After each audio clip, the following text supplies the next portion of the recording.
Jadi, teman-teman, hari ini, adalah pertemuan terakhir ya, atau UTS ya, untuk, saya.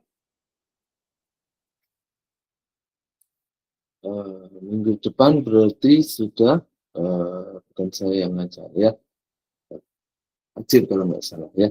Jadi nanti minta tolong PJ-nya menghubungi, Ajib ya. Nah, kemudian, kita akan melanjutkan yang minggu lalu belum selesai ya, yaitu, presentasi tugas yang sekaligus, menjadi ujian tengah semester ya, untuk mata kuliah, eee, regulasi, perekonomian dan industri. Baik, karena minggu lalu ini yang di catatan saya itu sudah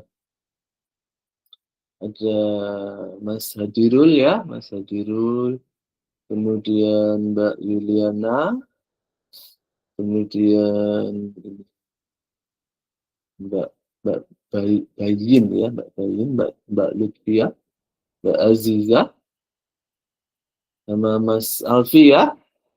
Nah, 1, 2, 3, 4, 6 ya, ada 6. Nah, maka sisanya hari ini, semoga bisa selesai ya. Semoga bisa selesai, Bapak Ibu. Nah, tapi nanti tidak perlu, lama-lama ya. Nah, minggu lalu memang sengaja saya nggak pengen cut ya, karena teman-teman lagi semangat-semangatnya ya. Nah, jadi saya biarkan, biar, selesai sampai tuntas. Nah, minggu ini, karena waktunya, ngepres ya, maksudnya ya tinggal ini waktunya begitu ya. Nanti saya mohon yang present tidak perlu, terlalu panjang, biar, nutut semuanya, begitu ya. Nah, monggo siapa yang mau duluan? Nah, ini sudah ada Mas Marwah ya. Oke Bapak, saya Ya, presentasikan. Saya izin share. monggo silakan.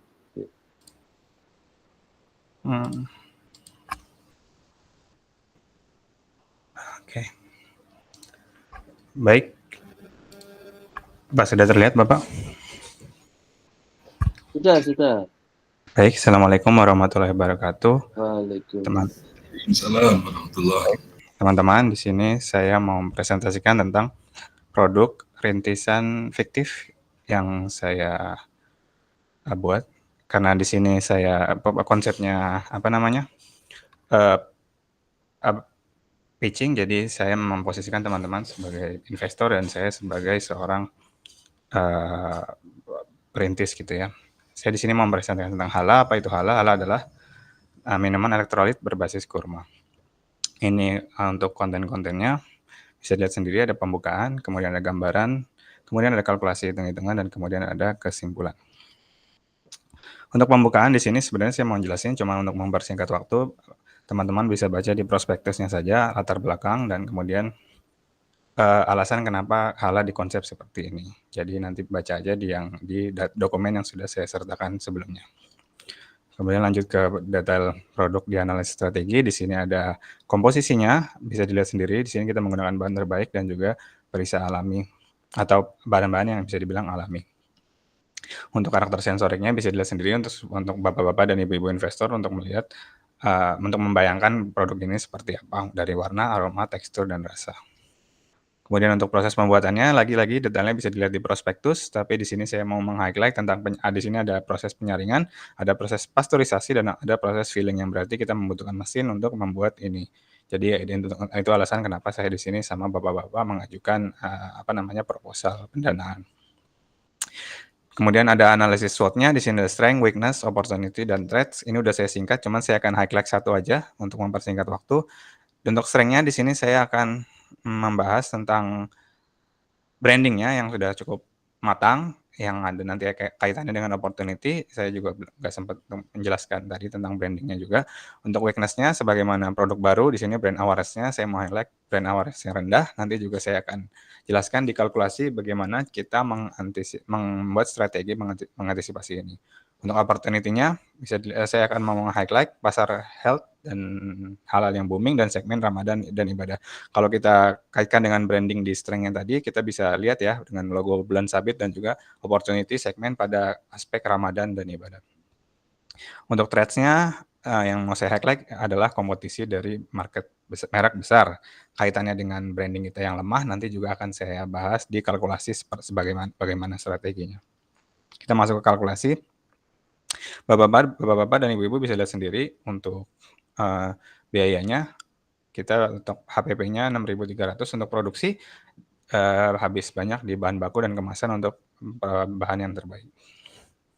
Nah, ini yang saya bilang tadi bapak-bapak dan ibu-ibu, bagaimana cara kita mengantisipasi brand kita yang cukup lemah awareness-nya dan juga persaingan dengan bisnis-bisnis yang udah established. Di sini strateginya adalah penjualan yang agresif. Seberapa agresif itu bisa bapak-bapak dan ibu-ibu tentukan sendiri nanti sesuai dengan investasi yang bapak-bapak lakukan. Misalnya kita mau growth yang sangat cepat, kita akan menjual di bawah harga produksi hanya demi untuk growth rate atau market penetration. Kita bisa lihat di sini untuk harga 6.000, market penetration-nya hampir 3 kali lipat di harga 7.000. Dan untuk harga 8.000 dan 6.000 cukup stabil di mana, tapi di 6.000 marketnya sangat tinggi secara geometrik. Jadi itu untuk market penetration di perbandingan harga.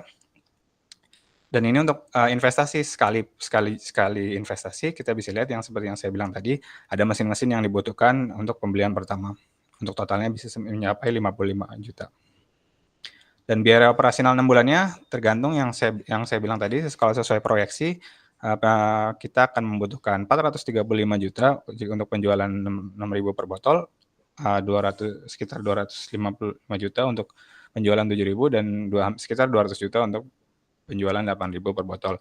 Jadi kalau kita menghitung total kebutuhan modal yang bisa diperlukan, di sini untuk 3 harga yang berbeda kita butuh 500 juta untuk harga 6.000, 320 juta untuk harga 7.000 dan 250 juta untuk harga 8.000. Jadi bapak-bapak dan ibu-ibu bisa aju sendiri seberapa yang bapak mau keluarkan dan seberapa cepat kita mau bertumbuh seperti itu.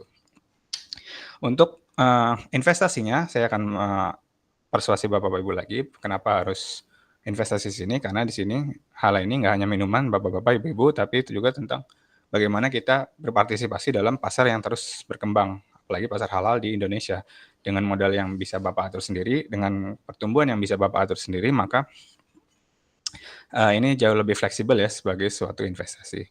Saya mau ada banyak persuasi yang lain yang bisa saya sampaikan, cuma untuk mempersingkat waktu lagi, bapak-bapak bisa baca di prospektus HALA ini sendiri. Mungkin itu saja yang bisa saya sampaikan. Assalamualaikum warahmatullahi wabarakatuh.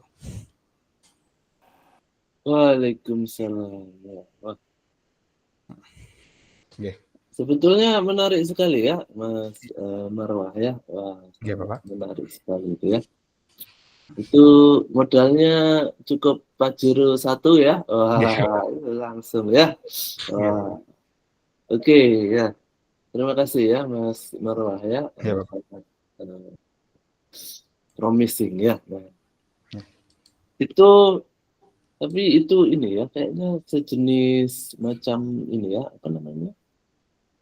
Kayak MyZone gitu ya kayaknya Iya, ya. Bapak. Betul. Kayak MyZone gitu. Nah, terus memang kan sekarang lagi ngetren tuh ya, apa? Setelah itu ya apa? Susu sapi yang gambarnya beruang gitu ya. Iya, Susu Bapak. sapi gambarnya beruang, iklannya naga itu ya. Iya, Bapak. Nah, terus kan habis itu ada apa lagi tuh? Apa sih itu ya? Susu 7 kurma atau apa itu ya? Sekarang tuh banyak sekali. Betul. Banyak yang ada kurmanya gitu ya. Nah, itu Iya, Bapak. sebetulnya menunjukkan bahwa produknya Mas Marwah ini kayaknya nanti bisa jadi niche tersendiri gitu ya. Iya, Bapak. Keren. Terima kasih Mas ya. Ada yang mau present setelah Mas Marwah? Ini kayaknya Mas Rifki siap-siap ini Mas Rifki. Iya, sudah siap-siap Mas Rifki nih.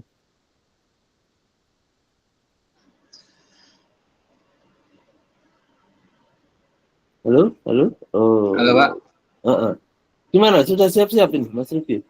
Mau presentasi? sebentar Pak, ini lagi tak siapin. Apa yang Oke. lain dulu aja Pak, gak apa Pak, nanti habisnya yang lain baru saya.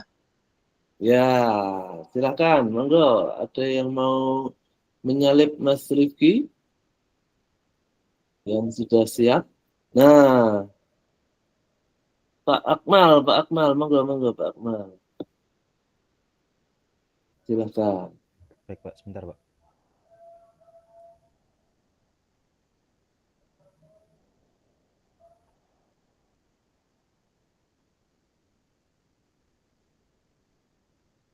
Apakah udah muncul Pak itunya, share screen-nya? Sudah. Monggo. Baik, di sini saya akan menjelaskan tentang strategi bisnis halal, travel smart, transformasi digital layanan wisata halal syariah di Surabaya. Untuk visi misinya sendiri itu menjadi pelopor layanan wisata halal cerdas, yaitu smart halal travel yang terpercaya, inovatif, dan berdaya saing global. Untuk misinya, menyediakan layanan wisata halal yang memenuhi standar syariah internasional dengan jaminan kenyamanan, kebersihan, dan keamanan bagi wisatawan muslim. Untuk permasalahan utamanya yaitu kurangnya sistem pembayaran syariah modern. Yang kedua, layanan wisata halal belum terintegrasi digital. Untuk yang ketiga, rendahnya literasi digital SDM pariwisata halal. Untuk solusinya sendiri, Halal Travel Smart, platform digital wisata halal berbasis syariah yang memudahkan pemesanan, verifikasi halal, dan transaksi keuangan syariah. Untuk analisis SWOT-nya itu, kekuatannya itu reputasinya baik dan jaringannya luas. Untuk kelemahannya sendiri, SDM digitalnya rendah, peluangnya itu tren wisata halal global. Untuk ancamannya sendiri, kompetisi tinggi. Untuk strategi inovatifnya, ada digitalisasi layanan wisata halal, yang kedua ekosistem kemitraan halal, dan ketiga pemasaran berbasis edukasi dan influencer halal. Untuk model bisnis syariahnya itu pertama komisi penjualan paket halal, yang kedua layanan premium digital, yang ketiga itu pembiayaan musyarakah. Untuk proyeksi keuangan yang 3 tahun modal awal. Maaf Mas, Ya. ini layarnya enggak ganti-ganti. Oh, Nah, enggak ganti. ini baru ganti ya Pak? Nggih. Oke, makasih Pak. Untuk proyeksi keuangannya untuk 3 tahun, modal awal itu 800 juta. Omset pertama, tahun pertama itu 1,2 M. Untuk yang tahun kedua 1,8 M. Dan omset ketiga itu 2,5 M. ROI-nya 18%. Untuk dampak dan keunggulannya itu efisiensi 50%, operasional. Yang kedua pertumbuhan pelanggan 40%. Dan yang ketiga peningkatan reputasi halal. Dan yang terakhir, tim dan mitra strategis. Oh, sudah Pak, ternyata Pak.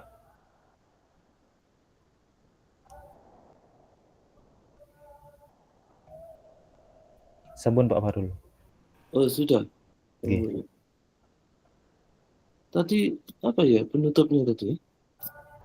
Oh, penutupnya ini Pak, dampak dan keunggulan Pak. Oh ya. Ya. Baik, jadi apa namanya? Tadi saya barusan baca berita ya bahwa Indonesia itu lagi terpuruk gitu ya di dalam posisi apa tadi ya namanya global global Muslim traveler global halal Muslim traveler apa gitu ya kalau nggak salah ya.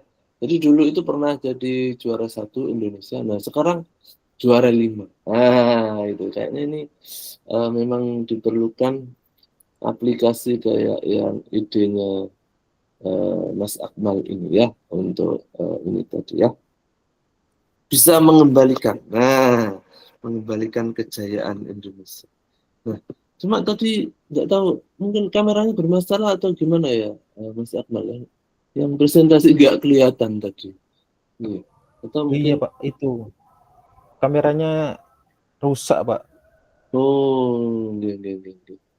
Ya, baik. Paling enggak kita sudah mendapatkan isinya tadi ya. Terima Iya, kasih mboten Mas nggih Pak. Akmal ya. Monggo yang lain silakan. Saya Pak, Rifki Pak. Oh ya, silakan Mas Rifki. Oke, saya screen Pak ya. Iya. Loh, kok nggak bisa Pak dibagikan layar?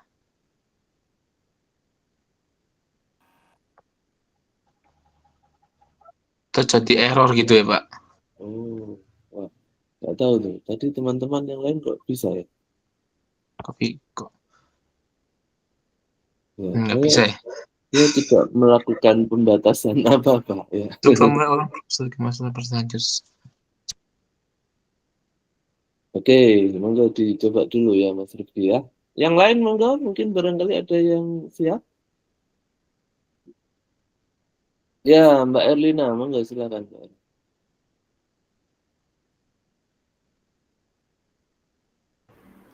Ya, terima kasih Pak Farul. Mas Akmal boleh minta tolong share screen. Iya, bentar.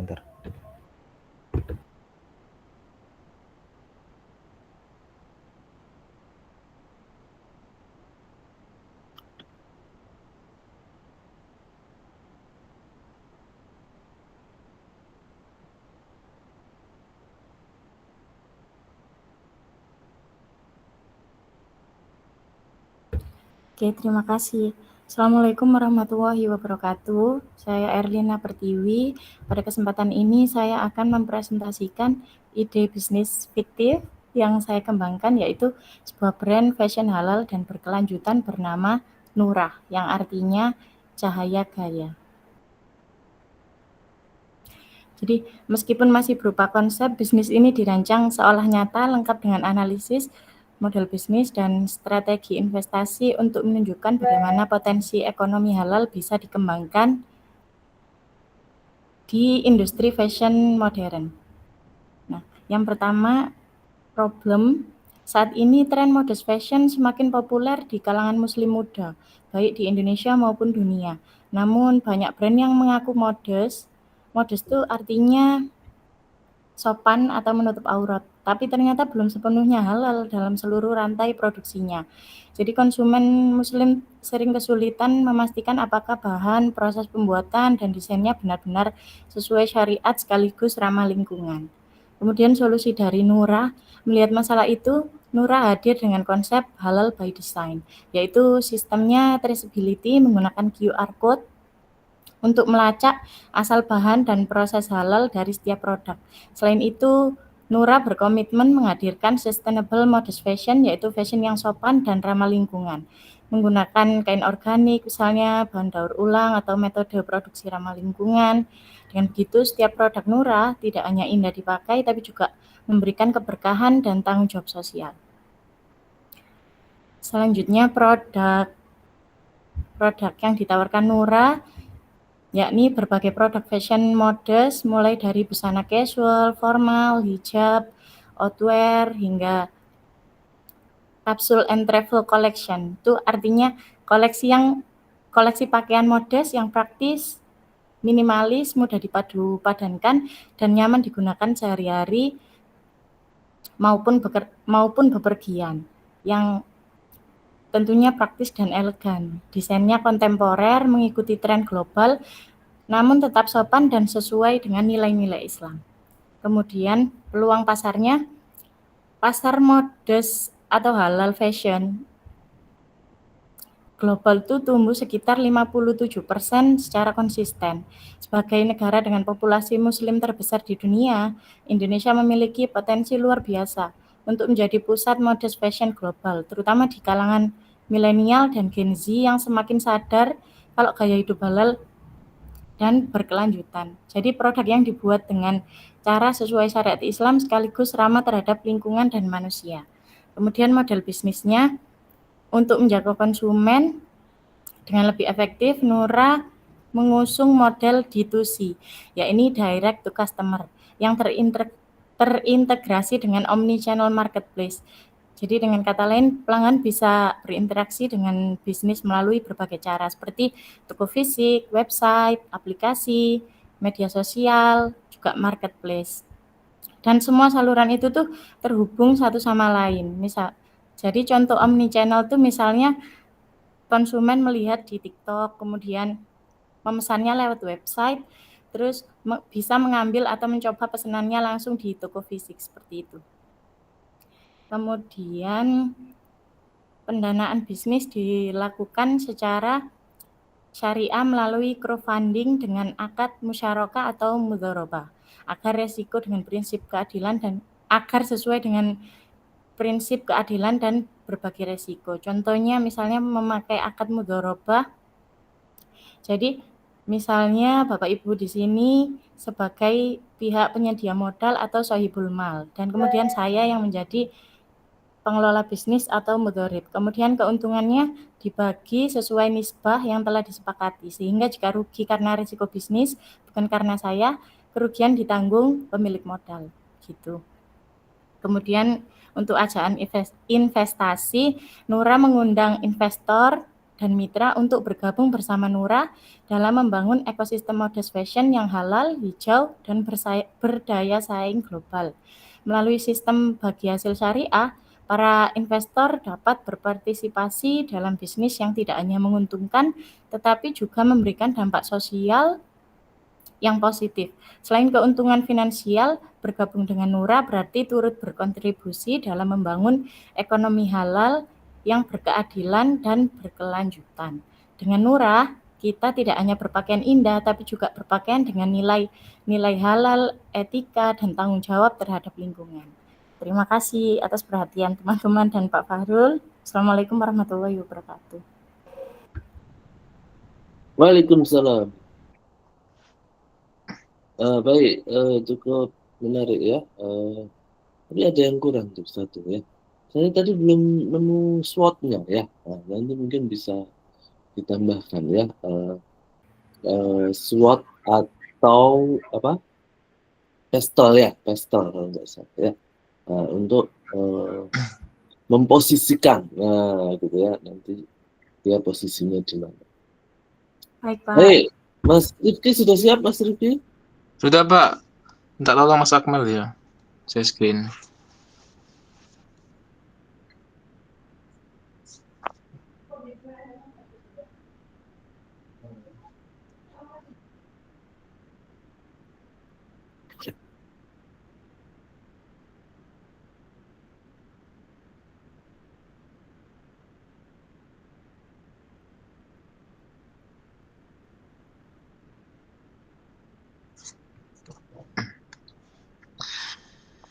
Iya. Ya baik. Assalamualaikum warahmatullahi wabarakatuh. Selamat malam semua. Perkenalkan, nama saya Rifki Skulawardana. Di sini saya akan mempresentasikan bisnis saya ya, Pak, dengan nama Kurma Drink Yummy. Next slide.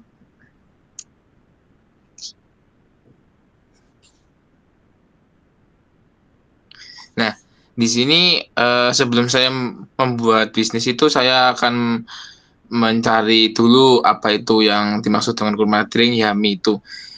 Sesuai yang saya tulis, pertumbuhan ekonomi halal di Indonesia menunjukkan tren positif seiring meningkatnya kesadaran masyarakat terhadap konsumsi produk halal dan sehat. Salah satu sektor yang memiliki potensi besar adalah industri minuman halal. Kurma sebagai buah yang kaya nutrisi dan identik dengan nilai Islami menjadi bahan dasar potensial untuk inovasi produk minuman halal. Di Kurma Drink Yummy sendiri hadir sebagai minuman kurma kemasan botol yang menawarkan citra rasa manis alami bernilai gizi tinggi serta sesuai dengan prinsip halal dan thayyib. Next. Nah, di sini ada rumusan masalah yang saya buat untuk sebelum produknya launching, yaitu yang pertama, bagaimana analisis situasi bisnis Kurma Drink dalam konteks ekonomi halal dan peluang apa saja yang dapat dimanfaatkan untuk mengembangkan bisnis halal di sektor minuman dan strategi inovatif apa yang sesuai dengan prinsip syariah untuk meningkatkan daya saing di kurma drink Yummy. Nah, tujuan saya untuk membuat minuman kurma drink ini itu seperti menyusun strategi bisnis yang hal inovatif yang dapat meningkatkan nilai kompetitif kurma drink Yummy, karena menurut saya ini produk yang baru ya, jadi bisa lah dicoba untuk menerbitkan produk baru dengan buah kurma itu sendiri. Next. Nah, di lain sisi buah kurma yang kaya akan nutrisi dan buah kurma yang halal banget itu saya melihat ada dua manfaat produknya. Yang pertama, memberikan arah pengembangan usaha sesuai prinsip syariah, dan yang kedua itu meningkatkan kesadaran bisnis halal di sektor minuman, menjadi referensi bagi pelaku usaha halal lainnya. Nah, di sini ada profil usaha yang saya buat sendiri karena ini masih belum launching dan masih prototipe ya. Ini ada kurma drink didirikan pada tahun 2025 dengan visi menjadi pelopor minuman kurma halal di Indonesia. Perusahaan berfokus pada produksi minuman kurma kemasan botol dengan cita rasa alami tanpa bahan pengamet buatan. Next. Di sini ada visi misinya. Visinya adalah menjadi brand minuman halal terdepan yang menggabungkan cita rasa kesehatan dan nilai Islami. Dan misinya adalah kita menghadirkan produk minuman berbahan dasar kurma yang halal, sehat, dan berkualitas, meningkatkan kesadaran masyarakat akan pentingnya produk ekonomi halal nasional melalui inovasi produk minuman. Oke, next. Nah, di sini ada analisis SWOT-nya. Di strength atau kekuatan itu produk alami berbahan kurma berkualitas, cita rasa khas dan brand Islami. Ada weakness-nya atau kelemahannya itu masih baru, terus kapasitas produksi terbatas dan jaringan distribusi belum luas. Opportunity tenaga hidupnya halal dan sehat, dukungan pemerintah pada ekonomi halal dan pasar muslim yang besar. Untuk ancamannya itu ada persaingan dengan minuman sehat lainnya, fluktuasi harga bahan baku, serta isu sertifikasi halal. Dan di sini ada analisis pastelnya. Yang pertama, politik, dukungan kebijakan pemerintah terhadap pengembangan industri halal nasional. Yang kedua itu ekonomi, pertumbuhan ekonomi dan daya beli masyarakat meningkat, terutama di segmen muslimin dan muslimah muda. Yang ketiga ada sosial, perubahan gaya hidup ke arah konsumsi sehat dan halal. Yang keempat ada teknologi, yaitu inovasi produksi minuman siap saji dan pemasaran digital. Yang kelima ada lingkungan, itu kebutuhan kemasan ramah lingkungan yang semakin tinggi. Dan yang terakhir ada legal, yaitu regulasi sertifikasi halal wajib dari BPJPH dan MUI. Oh, maaf, yang ini keliru nih, belum saya hapus. Nah, untuk untuk modalnya saya belum menyantumkan dikarenakan ini masih dalam bentuk ide saja. Karena tapi untuk harga kurmanya itu sudah ada. Untuk harga kurmanya sendiri itu sekitar per kilonya seharga 40.000 sampai 100.000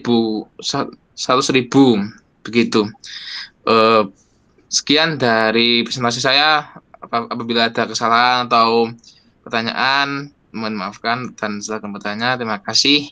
Wassalamualaikum warahmatullahi wabarakatuh. Waalaikumsalam. Ya, terima kasih Mas Riku ya. Ini menunjukkan bahwa memang lagi ngetren ya. Sampai dua presenter ini sama-sama mau bikin minuman kurma ya. Oke ya, tadi regulasinya ini ya. Terakhir tadi saya baca berita pemerintah mulai tegas ya, kemungkinan tahun depan 2026 itu kalau nggak punya sertifikasi halal maka produk itu akan dianggap ilegal ya. Teman-teman jangan lupa selalu memantau berita-berita halal ya biar tetap up to date. Baik, silakan yang lain yang sudah siap.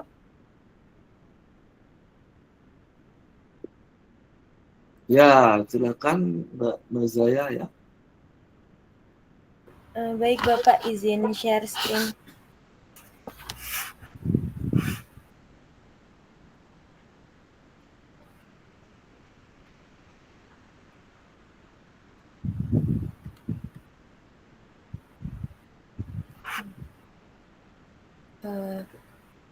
Baik. Assalamualaikum warahmatullahi wabarakatuh. Selamat malam Pak Farul dan teman-teman semuanya.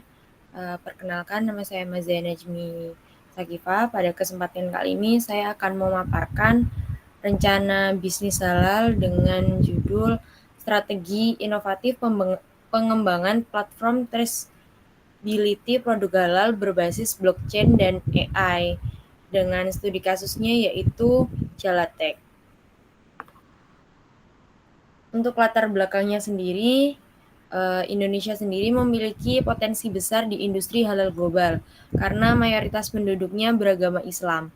Namun kontribusi ekspor halal Indonesia masih tergolong rendah. Salah satu penyebabnya adalah lemahnya sistem traceability atau keterlacakan produk halal. Padahal sistem ini penting untuk menjamin keaslian, keamanan, dan kehalalan produk di setiap tahap rantai pasok. Melalui penerapan teknologi blockchain dan artificial intelligence atau AI, kita dapat membangun sistem halal yang transparan, efisien, dan juga terpercaya. Dalam konteks ini, perusahaan Jalatek menjadi studi kasus yang potensial karena sudah menerapkan digitalisasi di sektor aquaculture Indonesia.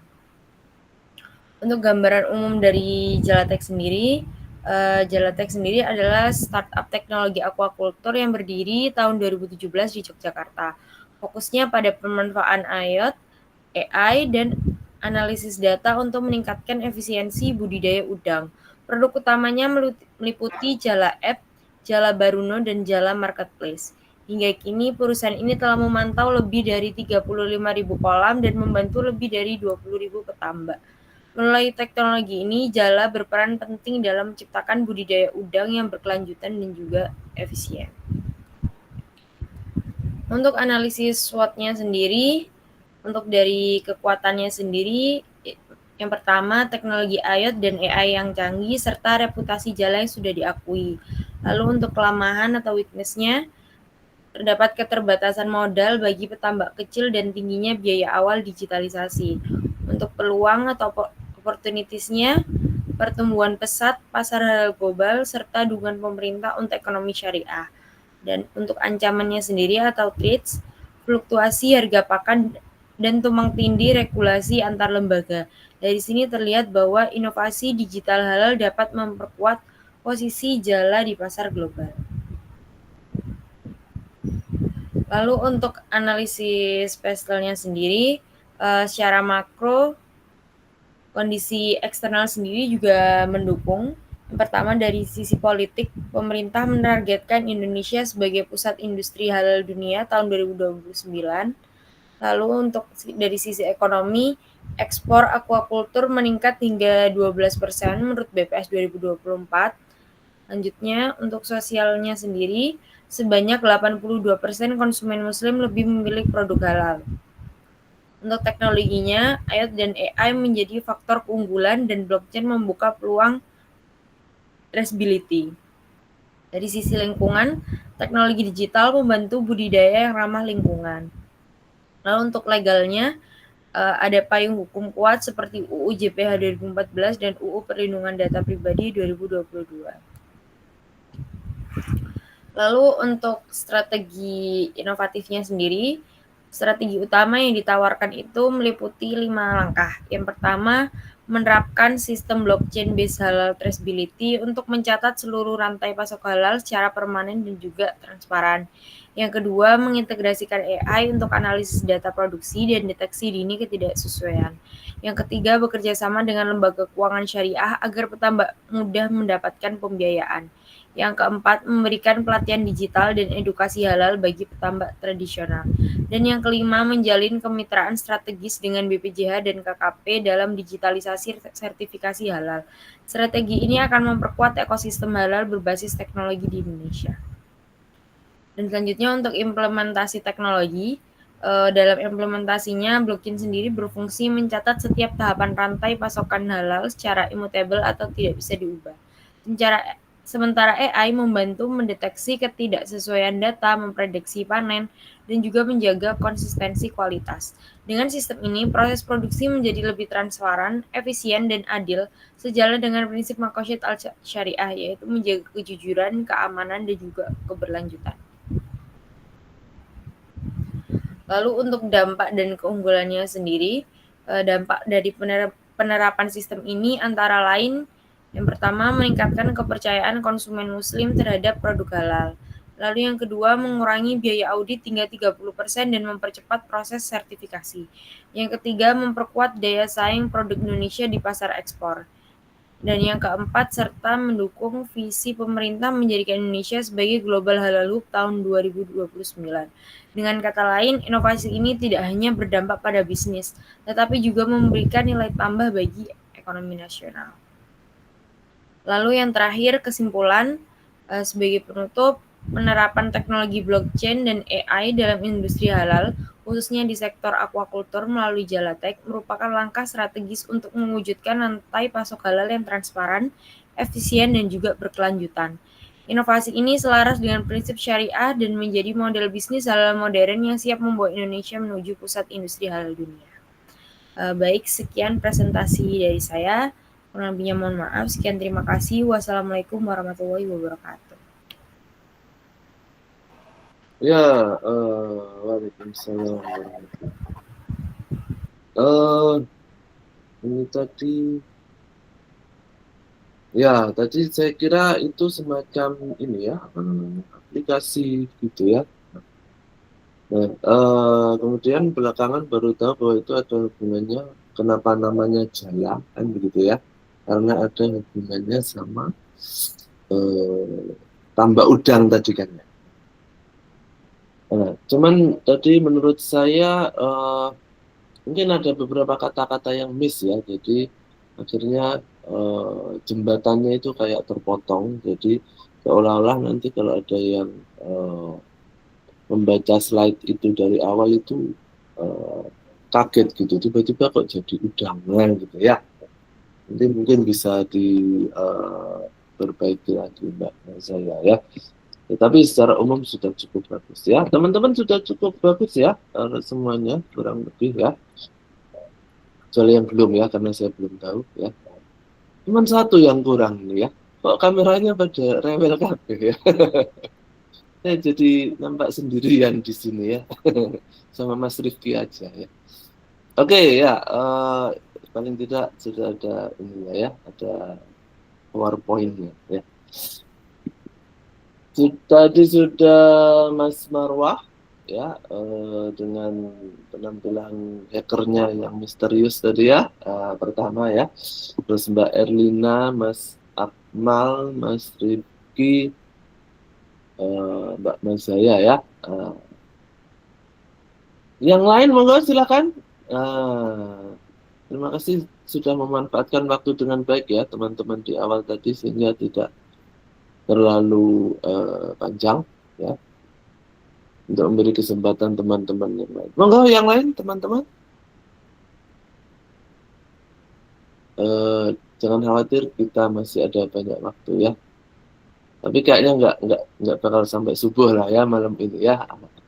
Monggo, ayo silakan teman-teman. Jadi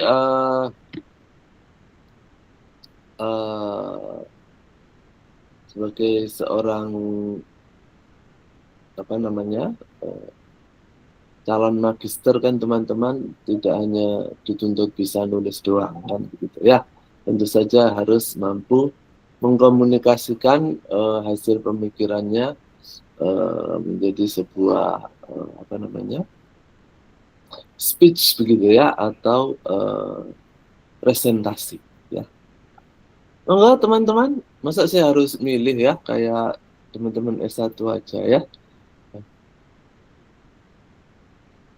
Ini yang tampil malah Mbak Yuliana, tapi Mbak Yuliana sudah minggu lalu ya, masa mau lagi ya. Iya.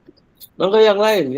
Ayo, tuh, Mbak Yuliana itu semangat ya, pengen tampil lagi ya. Mas Alfi sudah minggu lalu.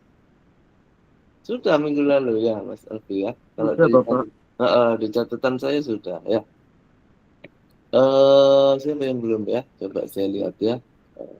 Ini kok masa mau jadi magister sih malu-malu ya? Mas Rifki nampaknya menyesal tidak bisa menyaksikan temannya present ya. Ya. Tadi kayak ada Pak Edi tadi ya. Pak Edi tadi semangat loh di awal-awal ya. Tadi saya nampak beliau tadi menampilkan wajah walau sekejap tadi ya. Ini nampaknya lagi sibuk ini ya beliau ya. Mbak Dela. Ada Mbak Dela. Mbak Dela ini semangat sekali nyusun tesisnya ini ya. Mbak Dela di jalan Mas Yan, Pak. Oh, masih di jalan. Iya, Waduh. jalan pulang. Ya. Ini Mas Dava, ada Mas Dava?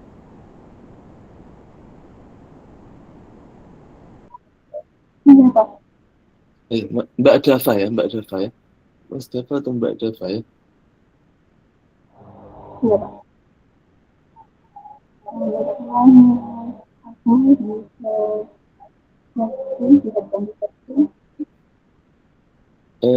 Iya, suaranya kecil sekali ya.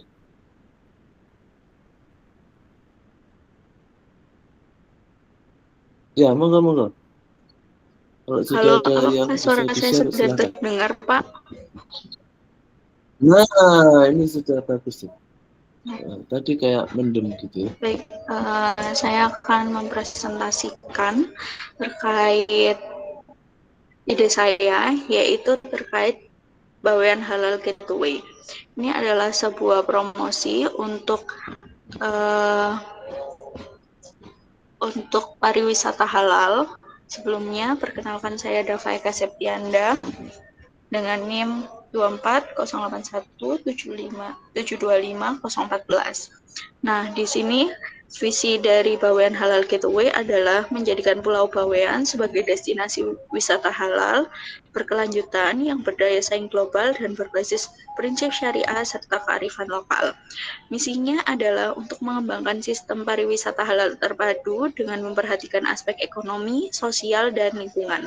Yang kedua, mendorong digitalisasi layanan wisata halal melalui aplikasi dan promosi berbasis teknologi. Yang ketiga, meningkatkan kapasitas sumber daya manusia lokal melalui pelatihan halal turis dan manajemen usaha syariah. Yang keempat, mengoptimalkan potensi UMKM halal di bidang kuliner, akomodasi, dan transportasi wisata. Dan yang terakhir adalah menjalin kerjasama strategis dengan lembaga keuangan syariah dan instansi pemerintah untuk mendukung pembiayaan halal tourism. Saya akan sedikit ceritakan terkait profil perusahaan bahwa Bawean Halal Island adalah brand halal, brand yang bergerak dalam pengembangan pariwisata halal berbasis syariah di Pulau Bawean, Kabupaten Gresik, Jawa Timur. Kami hadir sebagai pelopor destinasi wisata halal yang mengedepankan nilai-nilai Islam, keberlanjutan lingkungan, dan pemberdayaan masyarakat lokal. Dengan potensi alam, budaya, dan religiusitas masyarakat Bawean, kami berkomitmen untuk menjadikan Bawean sebagai wisata halal unggulan di Indonesia, khususnya di Jawa Timur. Inovasi dan strategi yang pertama adalah mendukung destinasi terpadu dengan membentuk kawasan Bawean Halal Island. Kemudian yang kedua, model komunitas, yaitu dengan pemberdayaan masyarakat lokal melalui community-based tourism. Ketiga adalah pengembangan digitalisasi dengan menggunakan aplikasi terkait aplikasi halal Bawean Apps dengan isinya di situ ada panduan, kemudian jadwal sholat, kemudian bisa mendukung untuk transaksi-transaksi syariah.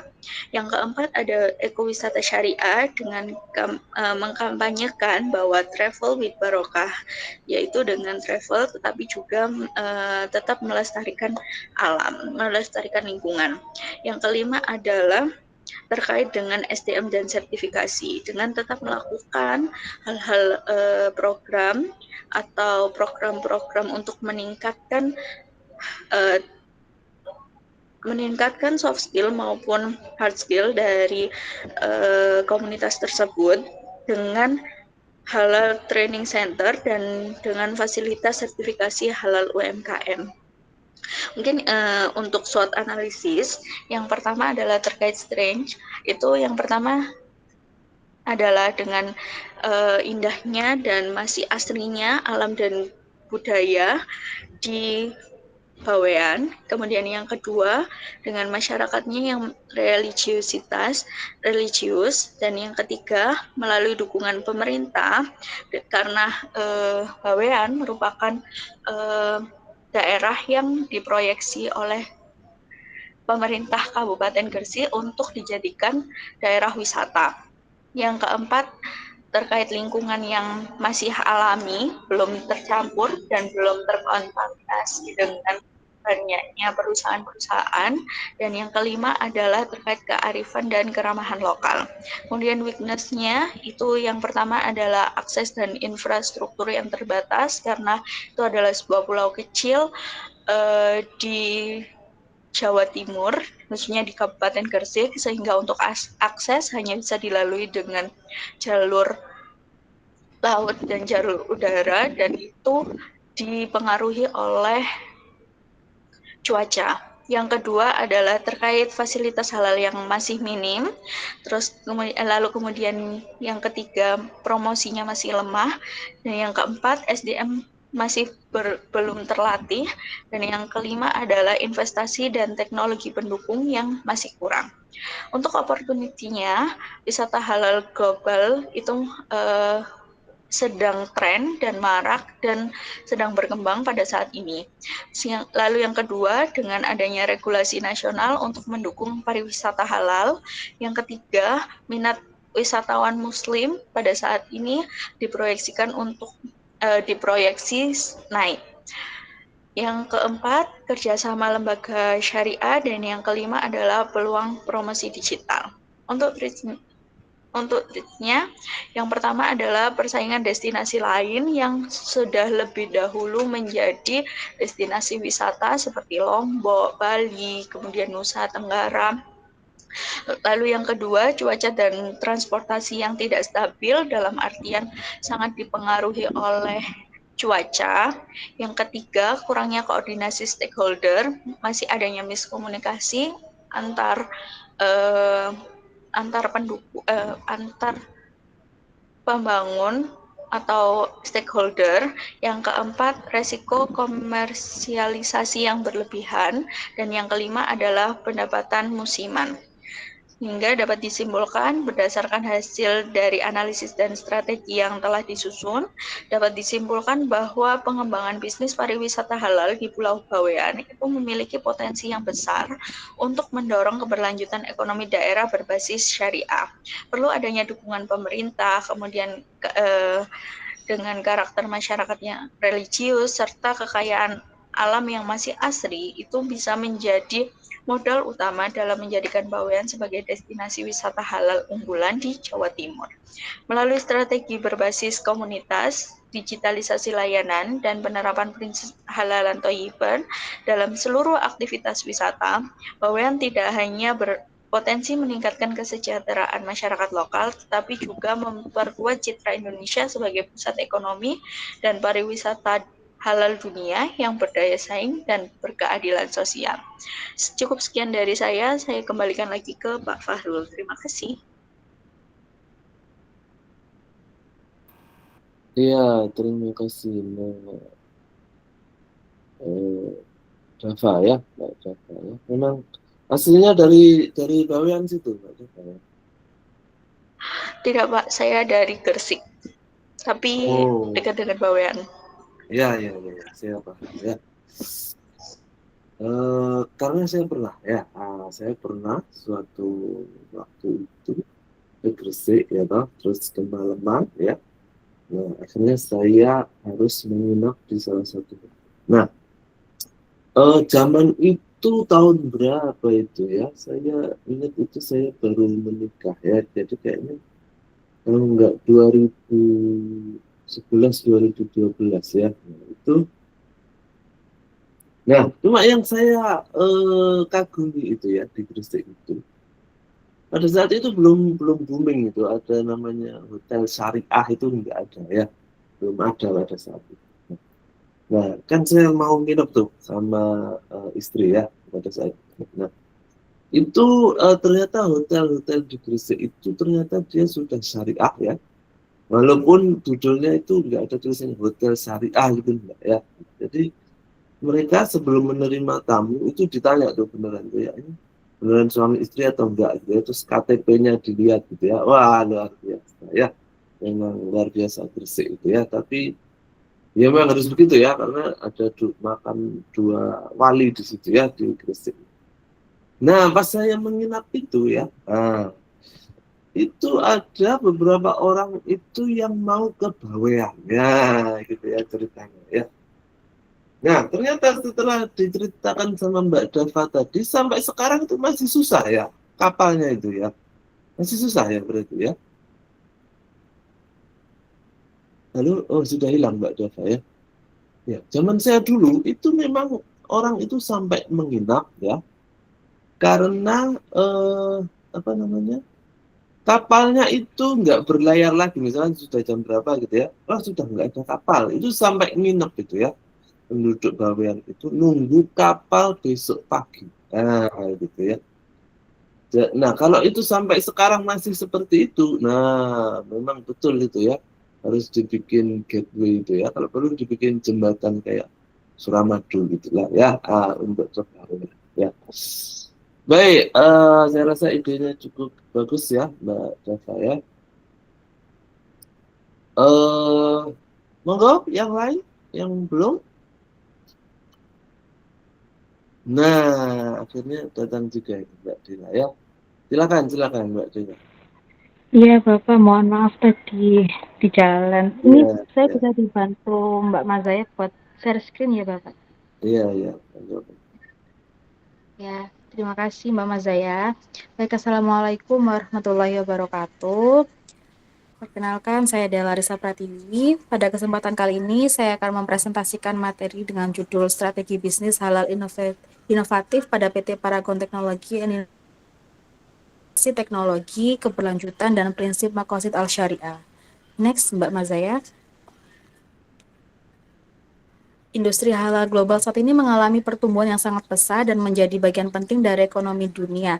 Indonesia memiliki potensi besar untuk menjadi pusat industri halal, namun masih menghadapi beberapa kendala seperti lemahnya koordinasi kebijakan, rendahnya literasi halal, dan terbatasnya pembiayaan bagi UMKM. Oleh karena itu, transformasi industri halal perlu dilakukan melalui integrasi antara teknologi digital, prinsip keberlanjutan, dan nilai maqasid al-syariahnya.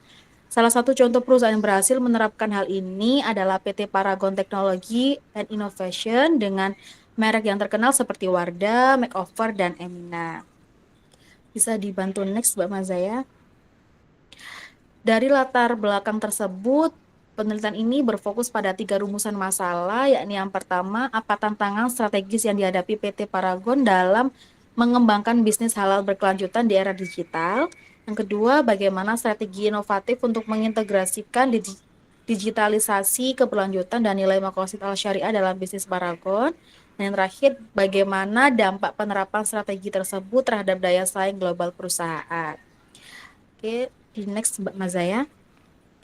Tujuan dari analisis ini yakni untuk menganalisis kondisi internal dan eksternal Paragon, mengidentifikasi peluang strategis industri halal, merancang strategi bisnis berbasis teknologi dan maqasid al-syariah, menilai dampaknya terhadap daya saing dan reputasi, dan memberikan rekomendasi untuk penguatan ekosistem bisnis halal nasional. Bisa di next. Untuk analisis SWOT-nya, Paragon memiliki kekuatan utama pada brand yang kuat, sertifikasi halal, dan komitmen terhadap keberlanjutan. Peluangnya besar karena pertumbuhan industri halal global dan dukungan pemerintahan. Namun masih ada kelemahan seperti digitalisasi rantai pasok yang belum optimal dan rendahnya penetrasi ekspor. Sementara ancaman datang dari persaing global, perbedaan standar halal antar negara, serta fluktuasi harga bahan baku. Bisa dibantu next. Untuk analisis pastelnya, dari sisi politik dan ekonomi, pemerintah mendukung industri halal, namun harmonisasi sertifikasi masih lemah, dan tekanan ekonomi global mempengaruhi biaya produksi. Secara sosial, konsumen kini menuntut produk halal yang lebih etis dan transparan. Secara teknologi, peluang digitalisasi besar, tapi literasi teknologi halal masih rendah. Dari sisi lingkungan sendiri, tren green production ini semakin meningkat, dan secara legal, regulasi halal juga sudah kuat, namun standar ekspor belum seragam. Bisa dibantu next. Strategi inovatif sesuai prinsip syariah. Terdapat 4 strategi utama, yakni yang pertama ada integrasi maqasid al-syariah, yang kedua transformasi digital, yang ketiga green and blue economy, dan yang keempat kolaborasi ekosistem halal. Bisa dibantu next, Mbak Mazaya.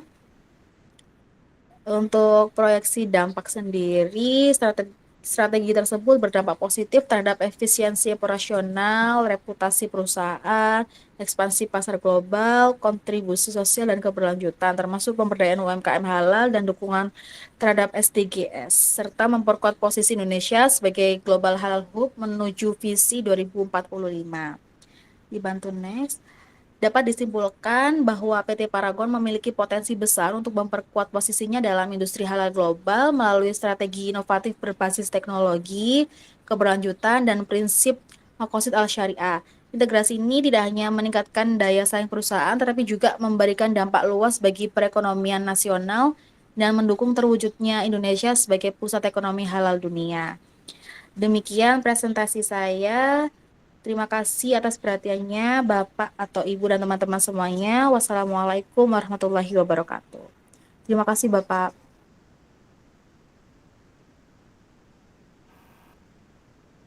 Waalaikumsalam. Baik, terima kasih Mbak Dela ya.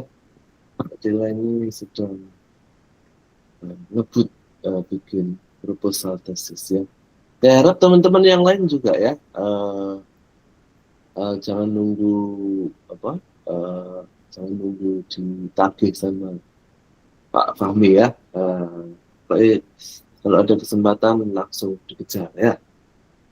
Kalau perlu dosennya sampai lari-lari dikejar gitu ya. Takut dikejar mahasiswanya ya.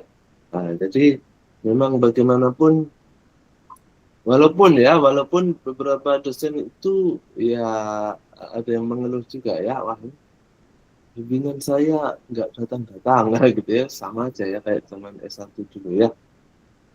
Tapi agak beda ya. Jadi kalau di S2 kita dosennya kadang-kadang harus dosennya yang mengejar teman-teman ya. Karena bapak-bapak dan ibu-ibu ini banyak yang lebih sibuk dari dosennya ya. Jadi akhirnya dosennya yang mengejar mahasiswanya ya. Karena nanti kita repot juga kalau banyak mahasiswa nggak lulus ya. Baik, Mbak Dela ya, tadi perusahaannya tidak fiktif ya, tapi perusahaan beneran. Menurut saya sudah cukup bagus analisisnya ya. Nah, tinggal berapa orang tadi ya? 1, 2, 3,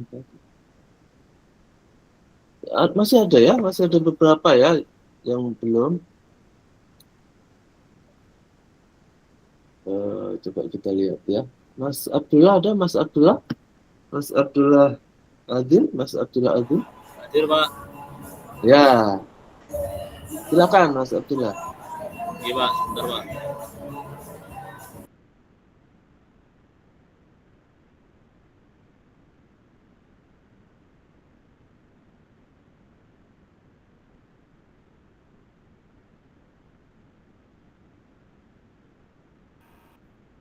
Kok malah hilang ya?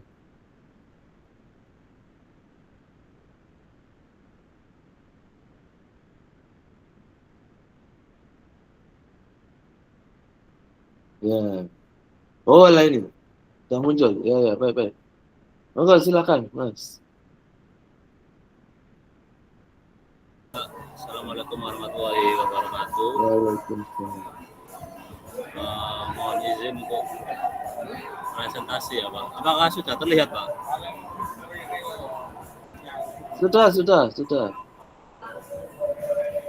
Ya, saya akan mempresentasikan tentang ini Pak. Apa namanya? Ini usaha fiktif sih Pak. Tapi juga rencana mau mengembangkan ini. Cuman sementara masih masih fiktif karena belum ada niatnya mau bikin ini. Namanya yaitu Total Clean. Sebentar Pak.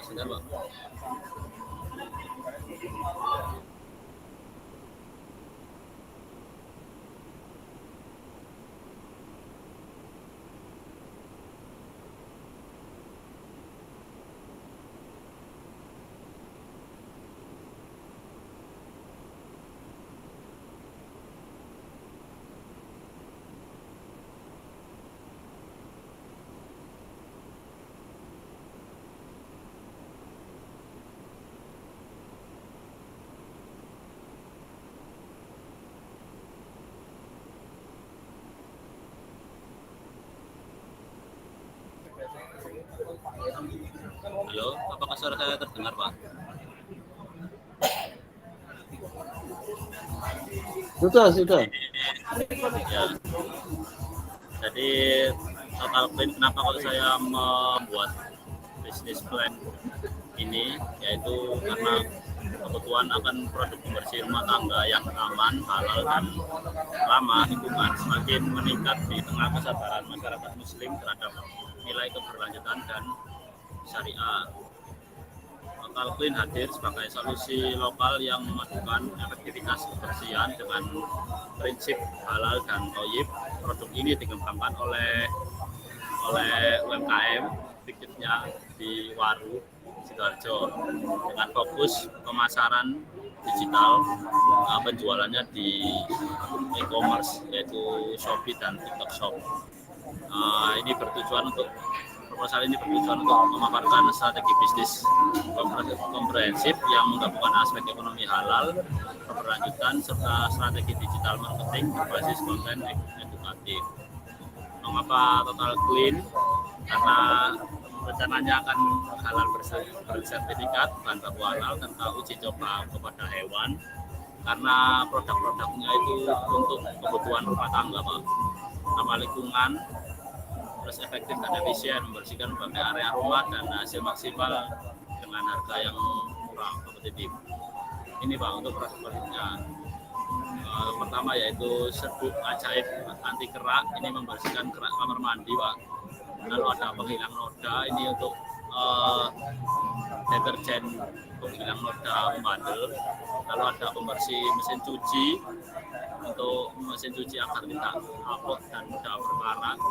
Lalu ada ini pembersih kotoran pipa yang tersumbat gitu Pak. Ini yang produk keempat. Peluang pasarnya pertumbuhan online menurut Statista 2024, penjualan produk kebersihan rumah tangga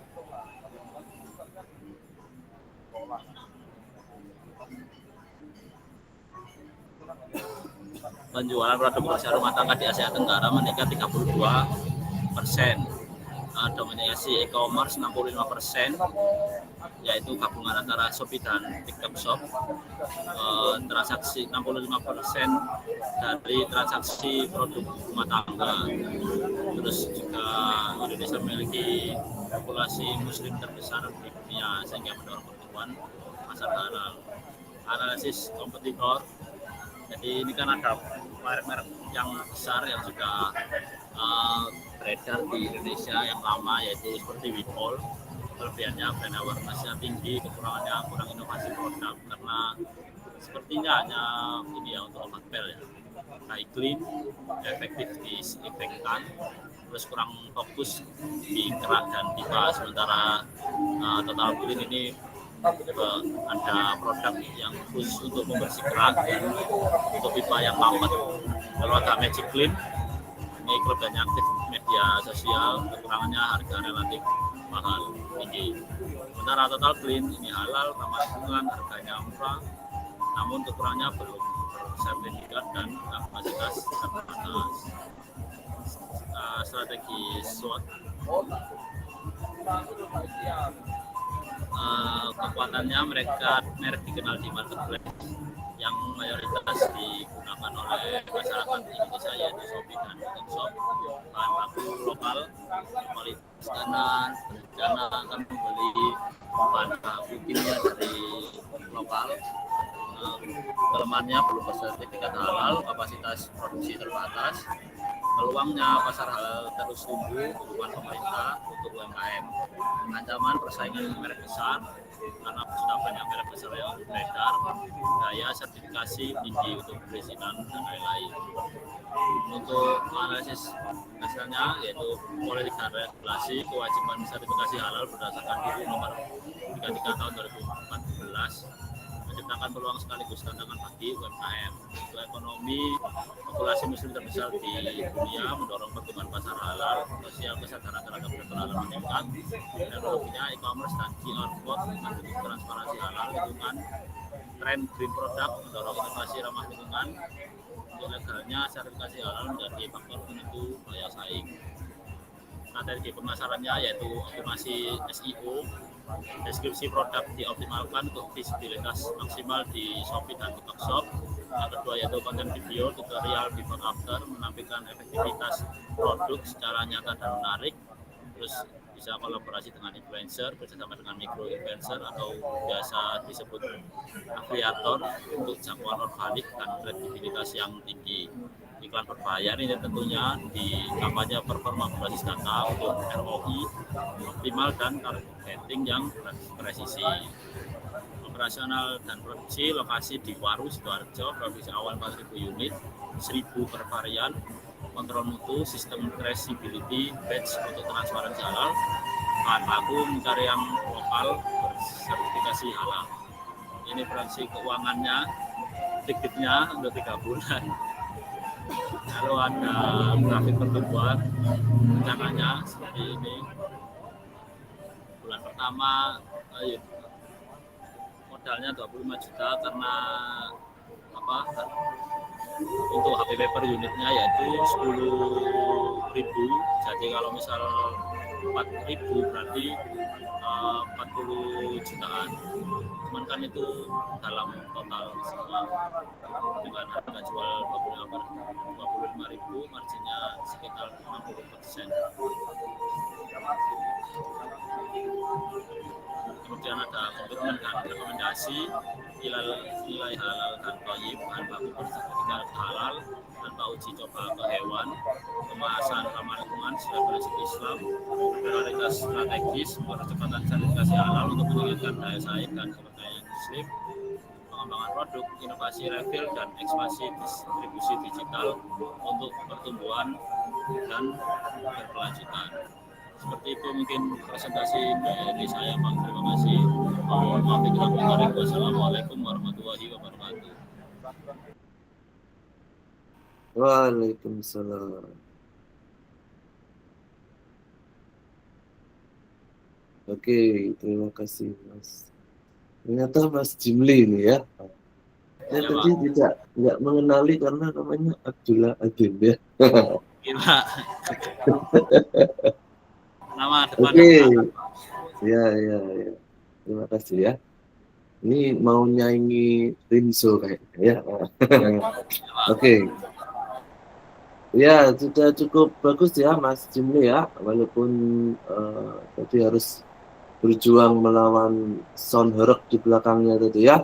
Tetapi semangatnya luar biasa ya Mas Jimli ya. Oke. Sampai mana tadi ya? Assalamualaikum Pak, izin Pak. Oke, monggo Pak Edi. Yes, ya. Nah ini bintang tamu kita malam ini ya, Pak Edi ya. Wah, kita tunggu dari Oke, tadi Pak. ini ya. Sebentar kok nggak bisa gitu ya, Gi.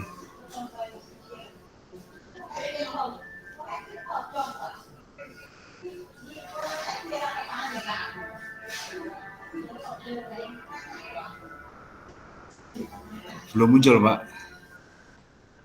Belum, Pak. Belum. Oh, sebentar.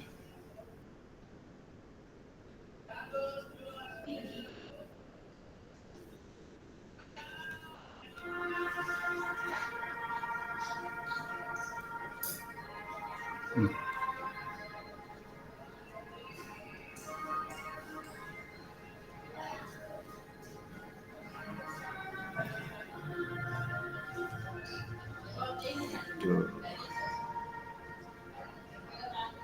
Nah, kok nggak bisa keluar, Pak ya? Oke, belum terlihat, Pak. Atau mungkin bisa dibantu teman-teman ya, lagi online di sini. Mungkin. Ini saya ambil di desktop sebenarnya, Pak. Nggak mau ya.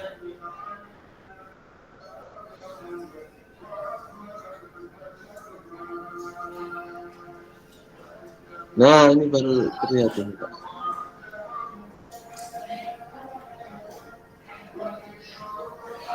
Tapi kok nggak keluar, Pak. Sorry. Pak. Ini tinggal dibuka PowerPoint-nya, Pak. Nah, Ini sudah kebuka, Pak. sambung. Ini, Pak. Assalamualaikum warahmatullahi wabarakatuh, Pak. Ini langsung saja, Pak. Jalan. Waalaikumsalam. Ini bisnis real sebenarnya, Pak. Salah satu minimarket di Ponorogo, Pak. Ini real, bisnis real, dan kebetulan fokusnya ke toko retail modern, toko retail Islam, Pak. Ini salah satu produk menjual produk halal dan produk consumer good untuk kebutuhan rumah tangga. Yang beberapa tahun terakhir ini permintaan untuk produk halal meningkat signifikan, terutama untuk kalangan Muslim. Brand Surya Ahmad ini untuk di lokal Ponorogo memang sudah familiar, Pak, dan memang fokus untuk kalangan Muslim ya, karena tidak menjual produk-produk yang memang sudah punya sertifikat halal. Jadi QC-nya juga ketat dan hanya menjual produk-produk yang sudah punya sertifikat halal. Untuk perusahaan ini sebenarnya sudah masuk ke beberapa ini, Pak, platform. Kebetulan untuk lokal e-commerce-nya juga ada. Untuk lokal Ponorogo radius 5 kilo itu ada sistem delivery. Jadi mereka menangkap peluang market untuk di samping juga menyebarnya toko-toko retail modern yang sudah lingkup nasional tuh, Pak. Komunitas mungkin untuk Surya Ahmad sendiri memang untuk kalangan Muslim dan juga brandnya cukup kuat di Ponorogo karena salah satu milik ormas Islam. Jadi juga warganya aktif untuk melakukan belanja, untuk melakukan memenuhi transaksi kebutuhan sehari-hari di toko tersebut. Di samping itu juga di analisa SWOT-nya, kebetulan ini Pak, ini sebetulnya salah satu nasabah kita dulu pernah saya proses salah satu kerjasama di pembiayaan dengan lembaga keuangan syariah, dan saya masuk ke dalam beberapa produk-produknya memang sudah memenuhi aspek syariahnya dan sudah memenuhi sertifikasi halal untuk produk, khususnya untuk kosmetik itu juga sudah mempunyai sertifikasi halal. Untuk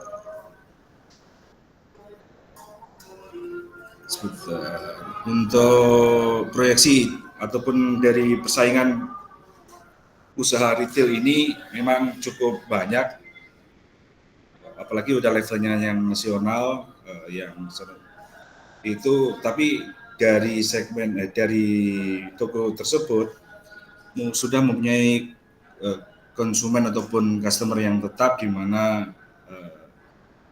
komunitas muslim, komunitas-komunitas lembaga dakwah, pendidikan, pesantren itu juga melakukan kerjasama retail dan untuk memenuhi kebutuhannya. Jadi dengan strategi bisnis dan inovasi memanfaatkan teknologi sekarang ini di Surya Ahmad dan meningkatkan penjualan dan menguasai pangsa pasar khususnya lokal di Ponorogo sehingga meningkatkan kesadaran untuk loyalitas konsumen muslim khususnya terhadap produk-produk halal dan thayyib.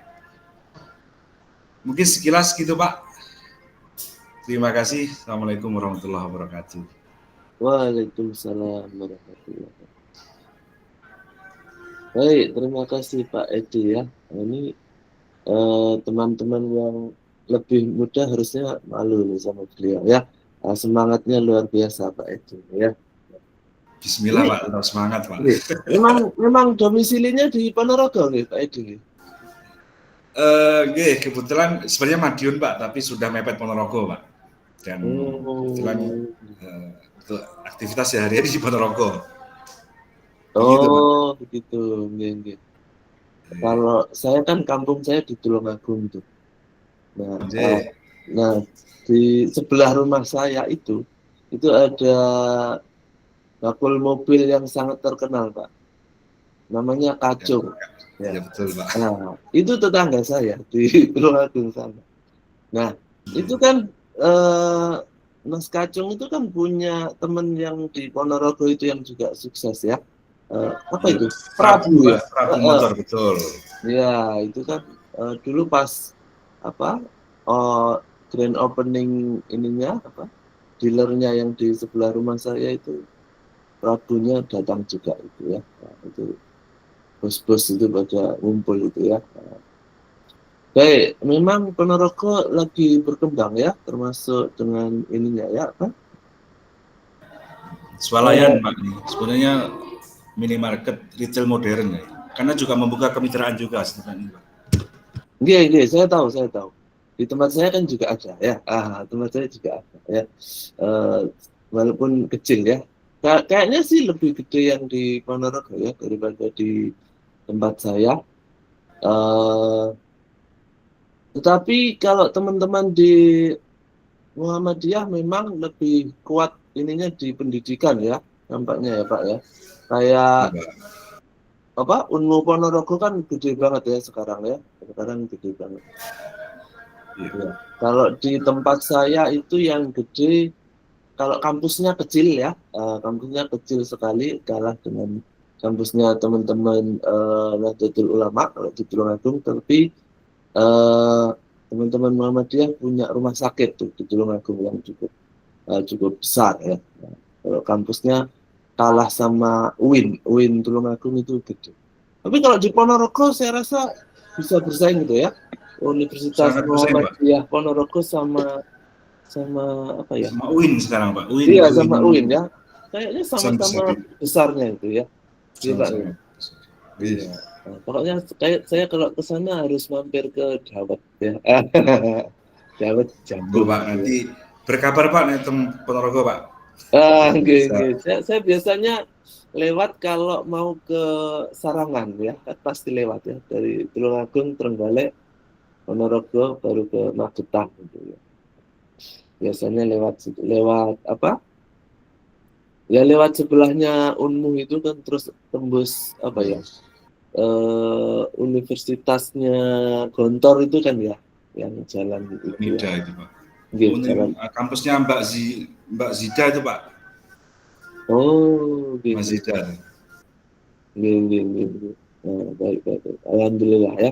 Jadi kita punya teman di mana-mana sekarang. Terima kasih Pak Edi atas penyampaiannya ya. Nah, ini masih ada beberapa ya. Mbak Firda ada Mbak Firda? Ada Bapak. Ya, mau Mbak Firda. Bentar kita izin untuk share screen.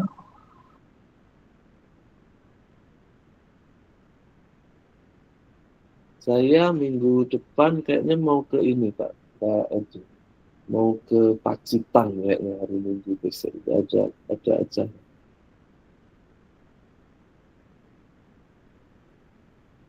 Mbak Firda.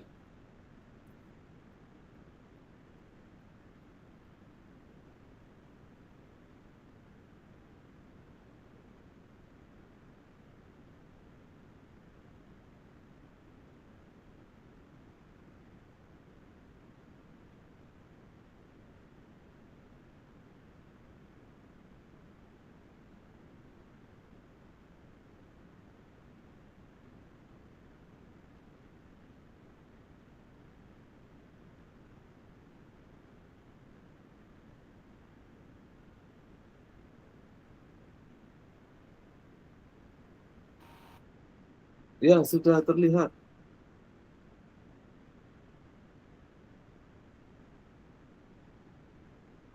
Baik, Assalamualaikum warahmatullahi wabarakatuh. Untuk Bapak Ibu semuanya, izin untuk mempresentasikan strategi bisnis inovatif berbasis ekonomi halal pada PT Paragon Technology and Innovation. Next.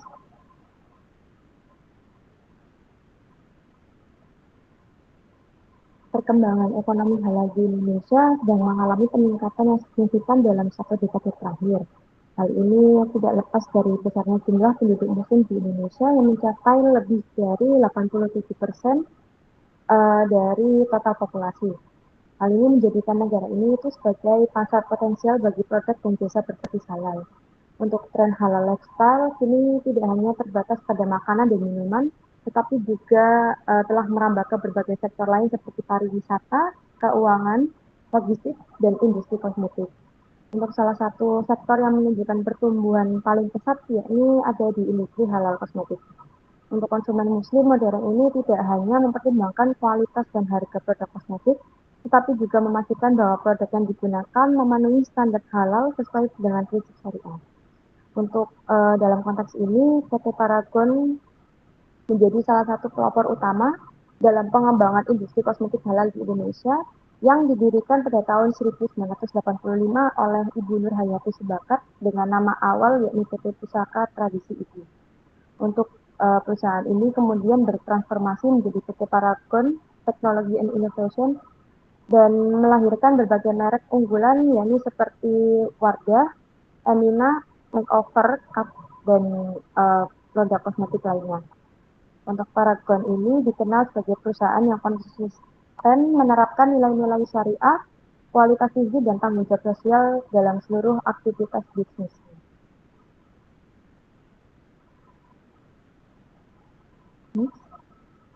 Untuk profil PT Paragon Technology dan Innovation, yakni perusahaan manufaktur kosmetik halal terbesar di Indonesia yang berfokus pada inovasi, kualitas, dan nilai keberlanjutan. Untuk perusahaan ini telah mendapatkan berbagai sertifikat penting seperti Good Manufacturing Practice dan cara pembuatan kosmetika yang baik atau CPKB. Dari profil PT Paragon ini memiliki sertifikat halal dari LPPOM MUI sejak tahun 1999 dengan lebih dari 12.000 karyawan dan jaringan distribusi di seluruh Indonesia. Mungkin bisa dilanjutkan.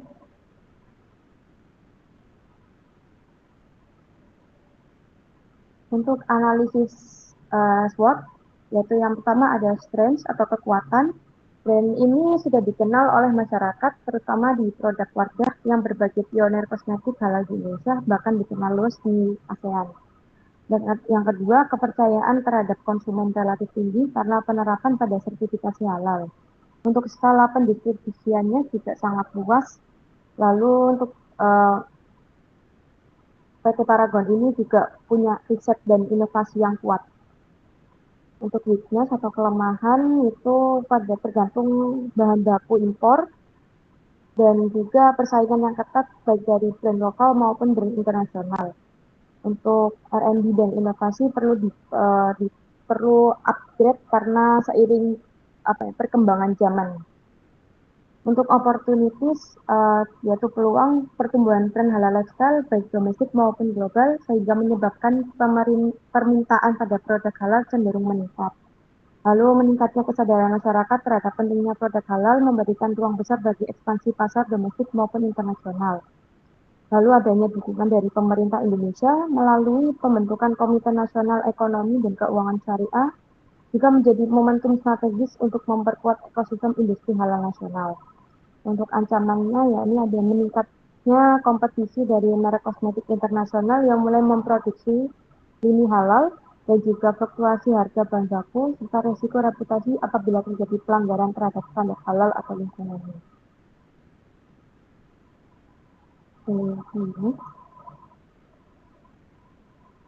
Untuk analisis PESTEL pada PT Paragon ini yaitu faktor politik, kebijakan pemerintah mendukung industri halal atau jaminan produk halal, RPPOM atau BPJPH, insentif untuk industri lokal, proteksi impor bahan baku. Paragon juga bisa mendapatkan dukungan dari regulasi yang pro halal juga. Untuk dari faktor ekonomi, yaitu pertumbuhan kelas menengah dan daya beli masyarakat meningkat, tetapi juga adanya inflasi dan kurs yang dapat mempengaruhi biaya impor bahan baku. Ekonomi global seperti krisis ekonomi dan supply chain bisa jadi tantangan dalam faktor ekonomi. Dari faktor sosialnya, yakni ada kesadaran konsumen dalam regulasi halal yang meningkat karena adanya tren muslim fashion dan kosmetik, dan juga ada kecintaan pada brand lokal. Untuk faktor teknologi, yaitu ada teknologi produksi, inovasi bahan, dan penggunaan digital marketing dan e-commerce. Dan juga bisa teknologi AR atau VR untuk try-on. Untuk faktor lingkungan, yaitu ada konsumen semakin peduli lingkungan di mana penggunaan bahan baku ramah lingkungan, kemasan yang dapat didaur ulang, dampak produksi terhadap lingkungannya. Mungkin bisa ini. Untuk identifikasi peluang dalam ekonomi Islam, ini sebagai perusahaan yang beroperasi dalam industri kosmetik halal, PT Paragon memiliki peluang yang luas untuk mengembangkan bisnisnya di berbagai sektor ekonomi halal. Yang pertama, ada potensi besar terletak pada pengembangan produk kosmetik alami dan organik yang tidak hanya halal, tetapi juga ramah lingkungan. Lalu ada peluang besar terdapat pada sektor halal supply chain, di mana Paragon dapat membangun kemitraan dengan petani lokal dan UMKM. Lalu penghasil bahan baku halal seperti minyak nabati, ekstrak herbal, dan bahan aromatik alami. Lalu untuk ketergantungan terhadap bahan impor dapat berkurang, dan Paragon berkontribusi langsung pada pemberdayaan ekonomi masyarakat. Lalu peluang dalam ekonomi halal untuk PT Paragon yaitu terbuka sangat luas, baik pada sektor produksi, distribusi, maupun inovasi digital. Selain itu, peluang lain muncul dari digitalisasi industri halal melalui teknologi digital. Paragon dapat mengembangkan sistem pelacakan bahan baku halal atau traceability system menggunakan blockchain atau QR code agar konsumen dapat memverifikasi kehalalan produk secara transparan. Untuk strategi inovasi berbasis prinsip syariahnya, yakni dalam rangka memperkuat daya saing dan keberlanjutan bisnis, PT Paragon dapat mengimplementasikan berbagai strategi inovatif yang berlandaskan pada prinsip syariah dan maqasid syariah. Yang pertama ada strategi penguatan rantai pasok halal lokal dapat dilakukan dengan menggandeng petani bahan alami melalui skema kemitraan masyarakat dan mudharabah. Penerapan teknologi halal traceability berbasis blockchain akan meningkatkan transparansi dan kepercayaan publik terhadap asal-usul bahan dan proses sertifikasi. Dan teknologi ini juga memungkinkan konsumen untuk memindai kode QR pada kemasan dan melihat detail sumber bahan baku halal secara real time. Yang ketiga ada pengembangan produk eco halal beauty dengan prinsip ramah lingkungan, bebas alkohol, dan tidak diuji pada hewan. Untuk yang keempat ada digital marketing syariah perlu dikembangkan melalui pendekatan halal influencer, konten edukatif, dan storytelling yang menonjolkan nilai spiritualisasi dan dalam kebajikan. Lalu Paragon sendiri dapat memperluas pasar ekspor dengan melakukan sertifikasi halal internasional dan menyesuaikan produk dengan preferensi budaya di negara tujuan. Dan strategi ini sejalan dengan visi pemerintah menjadikan Indonesia sebagai pusat industri halal dunia. Mungkin bisa next.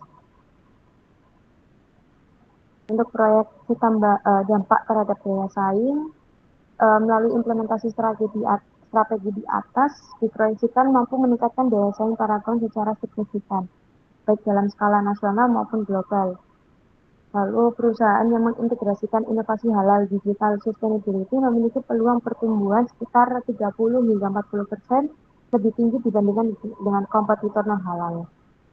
Dampak utamanya meliputi peningkatan kepercayaan konsumen karena transparansi halal, efisiensi biaya akibat pemanfaatan rantai pasok lokal, serta pemperluasan pasar global melalui sertifikasi halal internasional.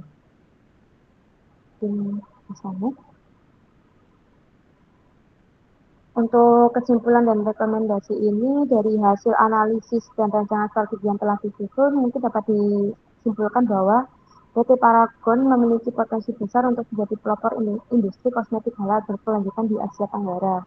Melalui penguatan rantai pasok halal lokal, inovasi berbasis teknologi, serta digitalisasi pemasaran syariah.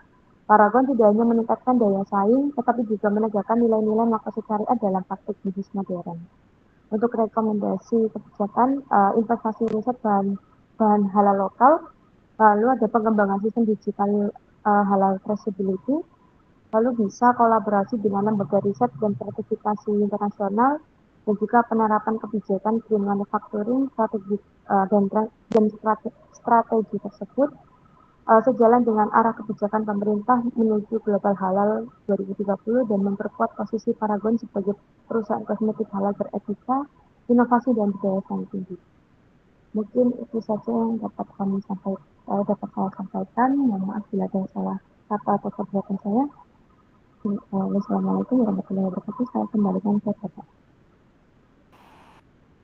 Baik, terima kasih Mbak Huda ya. Jadi apa tadi? PT-nya sama ya dengan siapa tadi? Jadi lah ya kalau nggak salah ya, sama-sama Paragon, tetapi analisisnya tentu saja berbeda ya. Baik, tinggal 2 orang, yaitu tadi yang membantu Mbak Firda tadi, Mas siapa? Mas. Iya Pak, saya Pak. Ya, monggo. Ya, izin saya screen ya Pak. Iya, monggo.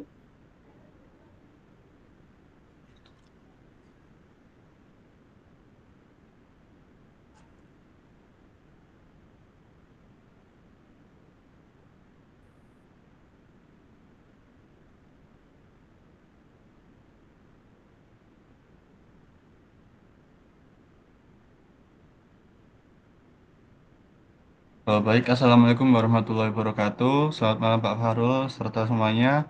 Di sini saya akan mengeluarkan rencana strategi bisnis dengan ide bisnis halaltravel.id, yakni platform digital wisata halal Indonesia berbasis prinsip syariah.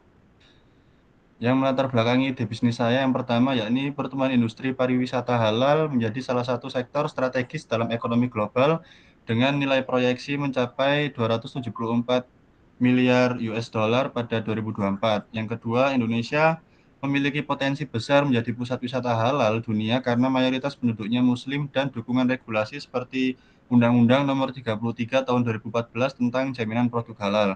Kemudian dari 2 latar belakang tersebut, digitalisasi wisata halal di Indonesia itu masih terbatas dan terfragmentasi antara layanan akomodasi, kuliner, dan destinasi religi. Oleh karena itu, dibutuhkan platform digital terintegrasi yang menghubungkan wisatawan muslim dengan penyedia layanan halal.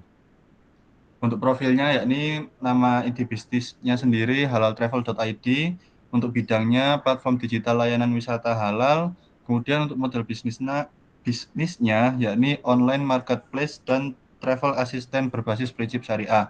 Untuk target pasarnya sendiri nanti wisatawan muslim domestik hingga mancanegara. Untuk visinya yakni menjadi platform digital wisata halal terdepan yang mengintegrasikan nilai syariah, keberlanjutan, dan pemberdayaan ekonomi umat. Untuk misinya sendiri yang pertama yakni menyediakan informasi dan layanan wisata halal yang terpercaya. Yang kedua, mendorong sertifikasi halal di sektor pariwisata. Dan yang ketiga, memperkuat kolaborasi dengan UMKM dan desa wisata halal. Kemudian pada analisis SWOT yang pertama pada strength sendiri yakni konsep berbasis syariah dan digital, kemudian layanan yang transparan, dan juga kemitraan dengan UMKM halal. Pada weakness-nya masih rendahnya literasi digital dan kesadaran wisata halal di masyarakat. Kemudian untuk opportunity yakni tren global halal lifestyle, kemudian dukungan pemerintah dan sertifikasi dari BPJBH. Kemudian yang terakhir pada threat yakni kompetisi dengan platform konvensional seperti Traveloka dan Tiket.com. Kemudian untuk analisis pastel yang pertama pada politikal yakni regulasi pemerintah yang mendukung wisata halal dan sertifikasi produk halal. Yang kedua untuk ekonomiknya sendiri yakni pertumbuhan kelas menengah muslim meningkatkan permintaan pariwisata halal. Yang ketiga pada sosial, yakni peningkatan kesadaran halal dan preferensi konsumen muslim. Yang keempat pada teknologikal, yakni adopsi AI, big data, dan platform digital untuk personalisasi wisata. Kemudian pada environmental, yakni tren eco-friendly tourism mendukung prinsip halal dan thayyib. Yang terakhir pada legal, yakni adanya standar dan audit halal oleh MUI dan BPJPH. Kemudian untuk identifikasi peluang ekonomi halal, yang pertama pada produk dan jasa wisata halal, yakni paket wisata yang menjamin fasilitas ibadah, makanan halal, dan privasi pengunjung muslim.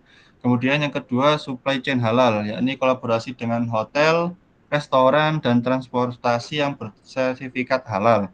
Kemudian yang ketiga, yakni sertifikasi halal digital, yakni integrasi sistem verifikasi BPJPH agar pengguna dapat melihat status halal pada mitra. Yang keempat, yakni pariwisata desa halal, dengan pengembangan desa wisata yang berbasis nilai syariah dan pemberdayaan ekonomi lokal. Kemudian untuk strategi inovatif yang sesuai prinsip dengan syariah, yang pertama pada digital halal ekosistem, yakni dengan implementasinya platform menyediakan akomodasi, kuliner, dan transportasi halal. Kemudian strategi yang kedua yakni fintech syariah integration, yakni dengan pembayaran via e-wallet syariah yang bebas dari riba. Kemudian yang ketiga makosid based marketing, yakni promosi yang tidak menyesatkan dan menjunjung etika dakwah. Kemudian green dan ethical tourism, yakni paket wisata yang berkelanjutan dan ramah lingkungan. Yang terakhir kolaborasi dengan Ziswaf, yakni donasi sebagian keuntungan untuk sosial ekonomi lokal. Kemudian pada proyeksi dampak terhadap daya saing, yang pertama pada pangsa pasar, yakni peningkatan pengguna muslim 20 hingga 30% dalam 5 tahun dengan indikatornya, yakni market share nasional wisata halal. Kemudian yang kedua pada brand trust, yakni citra positif dan kepuasan pelanggan yang meningkat 25% dengan melihat indikator dari skor review pengguna. Yang ketiga, yakni ekonomi lokal dengan pendapatan UMKM mitra naik hingga 40% dengan melihat indikator dari jumlah mitra dan pendapatan mitra. Yang keempat, global competitiveness, yakni dampaknya nanti bisa ekspansi hingga ke Malaysia dan Brunei dengan melihat indikator persentase pengguna internasional. Yang terakhir, sustainability-nya, yakni dengan program desa wisata halal dan pelatihan SDM dengan melihat indikator jumlah desa mitra yang aktif. Sehingga kesimpulannya, yang pertama, Halal Travel ID menjadi solusi digital bagi wisatawan muslim untuk mengakses layanan halal secara mudah dan terpercaya. Yang kedua, strategi berbasis makosid syariah memastikan bisnis yang beretika, berkelanjutan, dan inklusif. Dan yang terakhir, proyeksi menunjukkan potensi peningkatan daya saing nasional sekaligus kontribusi terhadap sustainable halal ekonomi. Mungkin itu yang bisa saya sampaikan. Saya kembalikan ke Pak Fahrul. Sekian, wassalamualaikum warahmatullahi wabarakatuh. Waalaikumsalam warahmatullahi wabarakatuh. Baik, jadi sudah 2 orang ya yang membahas tentang halal travel hari ini ya. Terima kasih Mas Adabi ya, yang ternyata Mas Akmal Cesta ya kalau nggak salah ya nama tengahnya ya. Ini kenapa pada ganti nama semua ini ya? Itu udah dari emailnya langsung Pak, seperti itu Pak. Oh gitu ya. Saya jadi nggak mengenali ya dari tadi. Tinggal 1 orang kalau nggak salah ya, Mbak Eva ya. Iya Mbak Eva. Oh ada 2, Mas.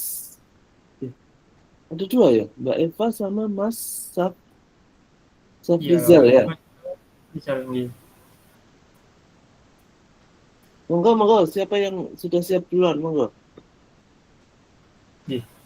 Saya izin searching dulu juga. Monggo. Iya.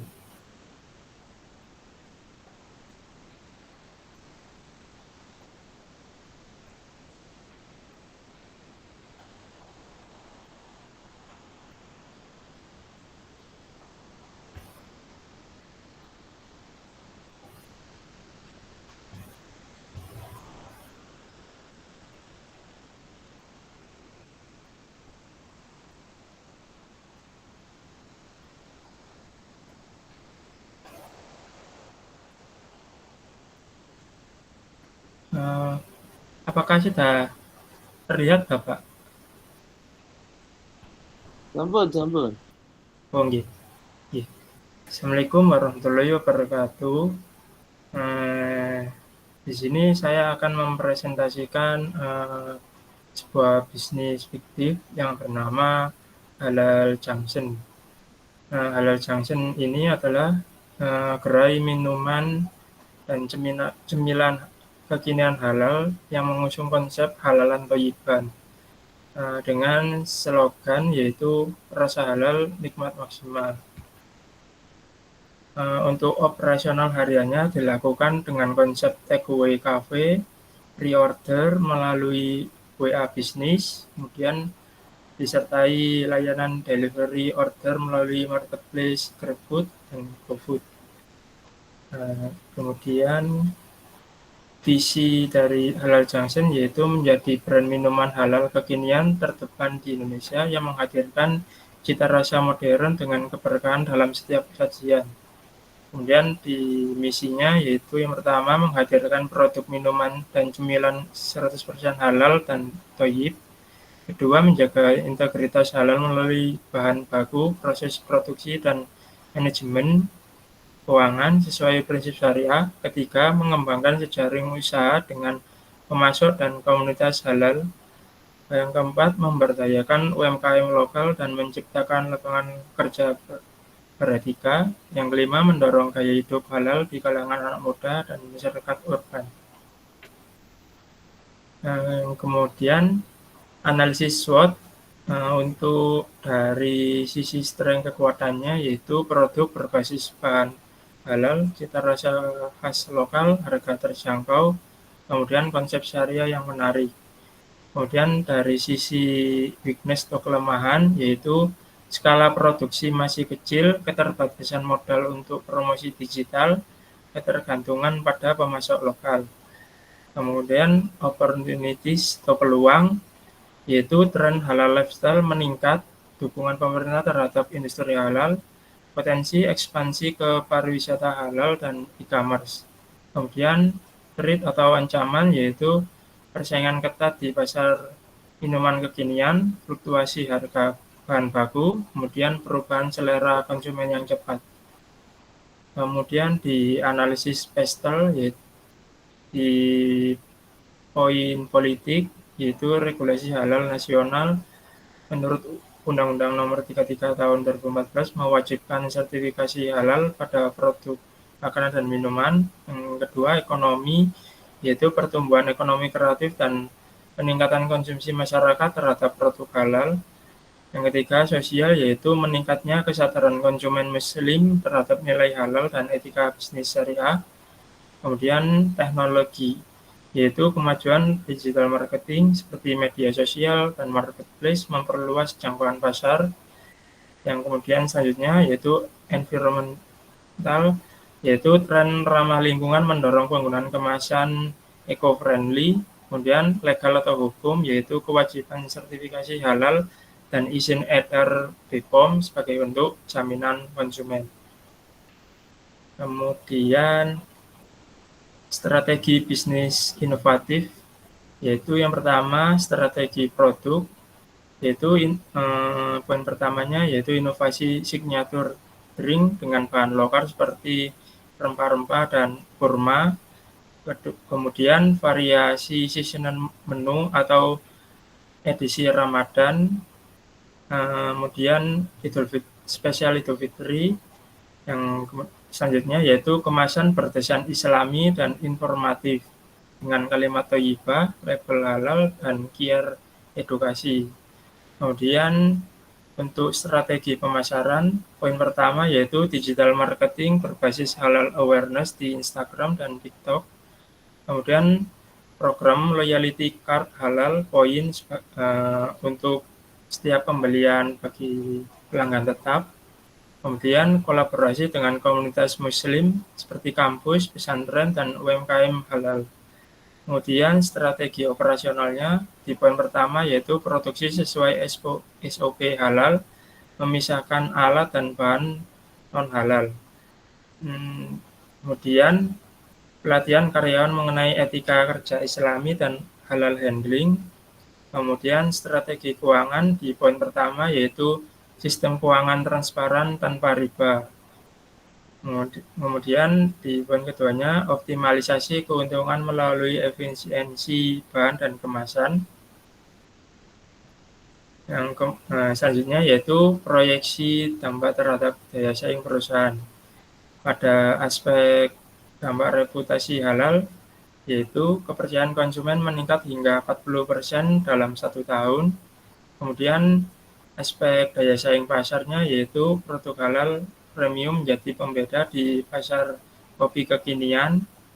Kemudian di aspek kinerja keuangannya yaitu margin keuntungan meningkat kurang lebih 20% dengan strategi efisiensi dan loyalitas pelanggan. Yang terakhir yaitu sustainability, yaitu operasional halal dan ramah lingkungan memperkuat citra merek jangka panjang. Mungkin itu saja yang bisa saya sampaikan. Saya kembalikan lagi kepada Bapak Farul. Sekian, terima kasih. Assalamualaikum warahmatullahi wabarakatuh. Waalaikumsalam. Ya. Sebetulnya saya agak bingung tadi ya. Tadi namanya Junction, tapi terus ternyata produk minuman begitu ya. Betul Bapak. Nggih. Oh iya. Saya kira itu semacam aplikasi kayak teman-teman tadi ya. Karena namanya Junction ya. Junction itu kan. Oke. Ya, terima kasih Mas Safrizal. Ini sudah jam ngantuk ini ya. Nah, tinggal satu orang kayaknya ya. Mbak Eva ya. Ada Mbak Eva ya. Pak Farul. Oke, mana Mbak Eva? Masaknya mohon dibantu untuk share screen.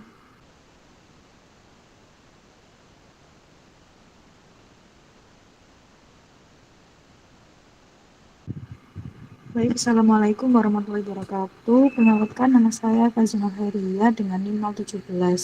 Izinkan saya presentasikan mengenai proyek Bisetex tentang rencana strategi bisnis halal. Salah satunya ada di PT Paragon Teknologi dan Innovation yang saya ambil dari produk Wardah. Next. Nah, ini salah satunya ada produk namanya Wardah dengan tagline Pure Ethical Sustainable, yakni Wardah yang bio halal, the future of halal beauty. Next.